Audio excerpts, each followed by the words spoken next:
Kamusta mga kaboxing? This is Boy Kalawang TV. So mamaya-maya na lang po mga idol, mag-uumpisa na ang mga undercard sa laban ni Naoya Inoue at Ramon Cardenas. Kaya abangan po natin yan mamayang tanghali ang laban nila current undisputed world super bantamweight champion Naoya Inoue at ang number 1 mandatory challenger nito sa titulong WBA na si Ramon Cardenas. Kaya abangan po natin ang magaganap na laban na yan, kung magbibigay ba ng suwabeng laban si Ramon Cardenas dito sa binansagang monster ng bansang Japan na si Naoya Inoue, o matutulad lang itong si Ramon Cardenas sa mga pinatulog ng Hapon sa ibabaw ng lona. Samantalang kahapon naman po mga idol, nagbigay ng opinion itong dating nakalaban ni Naoya Inoue na si former 4 Division World Champion Nonito Donaire Jr.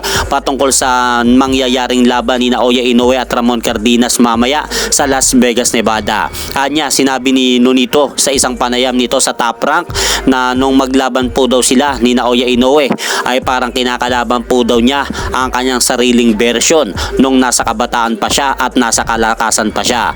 At idagdag pa nga po mga idol ng Filipino boxing legend kung pagbibigyan po daw siya ng pangatlong pagkakataon na labanan nito ang binansagang halimaw ng bansang Japan na si Naoya Inoue, ay gagawin po daw niya ulit ito. At matapos nga pong magbigay ng kanyang opinion itong ating kababayan na si Nonito Donaire Jr. patungkol sa magaganap na laban ni Inoue, ay nakapanayam naman kahapon rin itong Mexican boxing legend na si Marco Antonio Barrera, at naitanong nga dito kung sino ang mas mahusay kila Manny Pacquiao at Naoya Inoue. Dahil dyan sa tanong kay Marco Antonio Barrera, sinabi nito na magkaibang era daw si Manny Pacquiao at Naoya Inoue ng panahon na lumaban, pero parehas daw respetado niya ang mga narating nito sa boxing at kapwa parehas din po daw magaling ang mga ito. At hanggang dito na lang po muna ang aking update sa mga kaganapan sa mundo ng boxing. At syempre mga idol, huwag nyo rin pong kalimutan, pakisuportahan nyo naman po muna ang ating munting channel. Maraming salamat po.